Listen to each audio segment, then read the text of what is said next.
Madam President, Dickens wrote A Tale of Two Cities, and I come to the Senate floor this evening to tell a tale of two Illinois corporations. One of them is a corporation which I visited recently called Wheatland Tube in Chicago. It's a division of JMC Steel. It employs about 2,000 people nationwide, 600 in Chicago, which I represent. JMC Steel is a good company. It's more than good. It's a great company. The average starting wage at Wheatland is $15 an hour. And the company offers generous health care benefits with low deductibles. It offers various retirement benefits. Newer employees get a 401k with a company match up to 6%. I tell this story because I want to salute a company which takes its mission seriously and treats its employees fairly. I believe a company like JMC Steel and Wheatland should be encouraged and rewarded when it comes to our tax code and our laws. We're hearing a lot from our Supreme Court across the street. They've come up with a new theory about businesses and corporations in America. Time and again, they've told us that they now view corporations to be virtual flesh and blood citizens entitled to constitutional rights. They decided that corporations had freedom of speech under the Bill of Rights, and that corporations could spend unlimited amounts of money in an effort to elect or defeat candidates. They even went so far as to say closely held corporations had religious freedoms that needed protection, to the point where the owner of a closely held for-profit corporation could determine the contraception and birth control programs available to the employees of that company under their health insurance plans.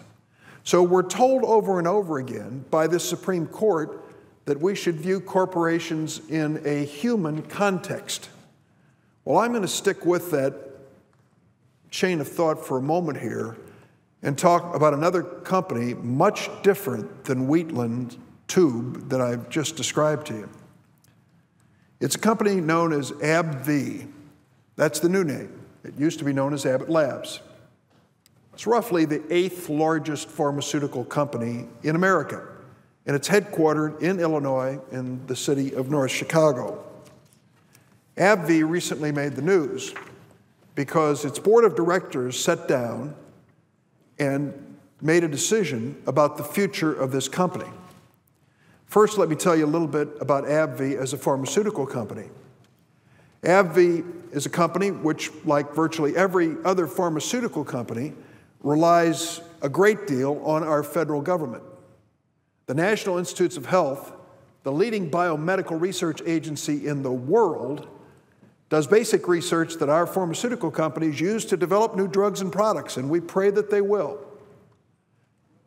When they find these drugs and products, pharmaceutical companies like AbbVie go to the patent office run by our federal government to protect their property rights in their discoveries and their drugs.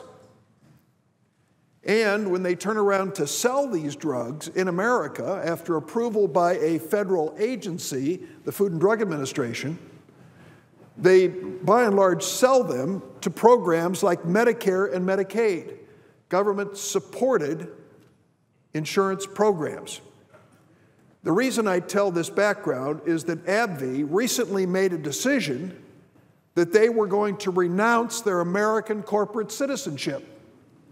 And in fact, at least on paper, move their corporate headquarters to an island off Ireland. Why would a great American corporation, the 8th largest pharmaceutical company, want to pick up and move to an island off Ireland? To avoid paying United States taxes. To avoid paying United States taxes, AbbVie is engaging in something known as inversion. In other words, relocating their corporate headquarter offices and declaring themselves to no longer be an American corporation. Doesn't it strike you as strange that a company that makes billions of dollars in profit based on America and the strength of our own system of government now is deserting America? This inversion is not unique to AbbVie. We estimate 50 or 60 corporations are doing the same. I think that it's time for us, as members of Congress, to put an end to this. These companies that are deserting America and heading overseas to avoid paying U.S. taxes have got to be stopped. Alan Sloan, whom I've heard a lot on radio and other places, is a writer for Fortune magazine. On July the 7th, he published an article in Fortune magazine entitled "Positively Un-American Tax Dodges." And, Madam President, I ask consent this article be entered in the congressional record after my remarks. Without objection. Let me quote one paragraph from Alan Sloan about these positively un-American tax dodges, such as the inversion planned by AbbVie of Chicago, North Chicago. Here's what Sloan writes: "Inverters don't hesitate to take advantage of the great things that make America America. Our deep financial markets, our democracy and rule of law, our military might, our intellectual and physical infrastructure, our national research programs, all the terrific places our countries offer for employees and their families to live. But inverters do hesitate totally when it's time to ante up their fair share of financial support for our system." Exhibit A, AbbVie, a company that has been profitable and made billions of dollars in America, now wants to lessen its American tax bill by moving overseas on paper. Madam President, I think this has to come to an end.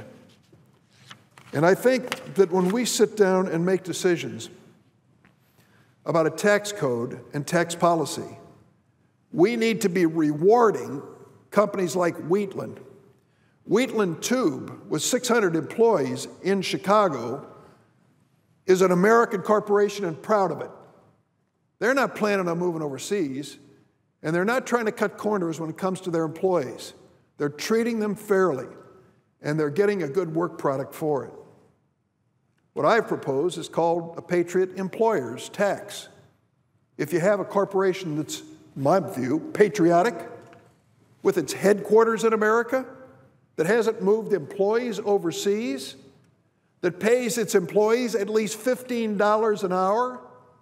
Why did I pick $15? Because at $15 an hour, most American workers would not qualify for government benefits. Perhaps the WIC program is one exception, but the only one I can think of. But these are employees that are paid enough in the workplace that they don't qualify for food stamps to supplement their income. So we chose $15 an hour. And we said if the company goes on to provide good health insurance, a good retirement plan where the employer contributes at least 5% of an employee's income toward retirement, and the company will give a preference to hiring veterans, I think that company is entitled to a Patriot Employer Tax Credit. Wheatland isn't the only company in Illinois that would qualify, nor the only company in this country. So, should we be bending our tax code so AbbVie and the other corporate deserters get a break by moving overseas? Or should we be changing our tax code to encourage good companies like Wheatland to stay in America and pay a fair wage, to make a good product and make us proud? Seems like a pretty simple choice as far as I'm concerned. We're going to start debating that on the floor of the Senate this week. At least we're going to try to. There's going to be a bill coming before us that's been offered by Senator John Walsh of Montana, Senator Debbie Stabenow of Michigan. It's called the Bring Jobs Home Act. It's a variation on the theme that I just spoke of, but the bottom line is the same: to create tax code incentives for companies to bring jobs back into the United States. I can't think of a higher priority than to create and keep good-paying jobs in America.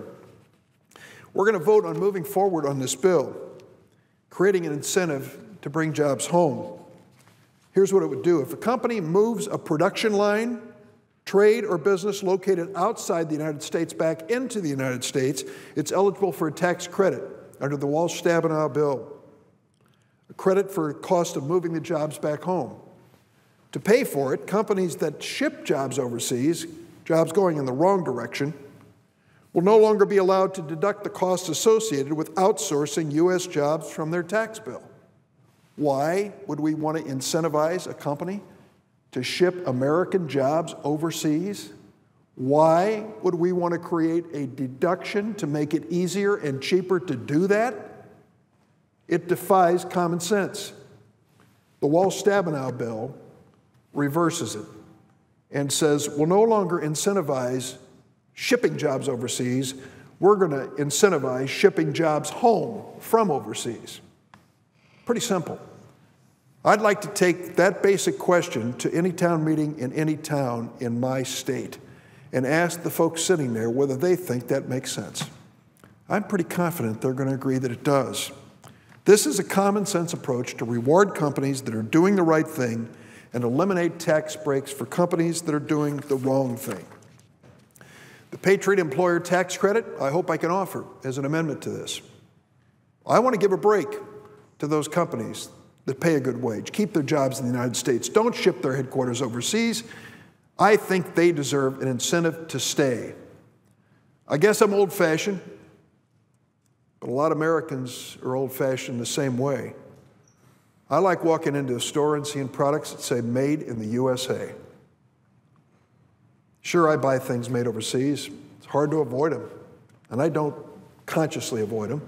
But given a choice, I would love to see the Made in the USA label on these products, so I've got a choice to make this country stronger.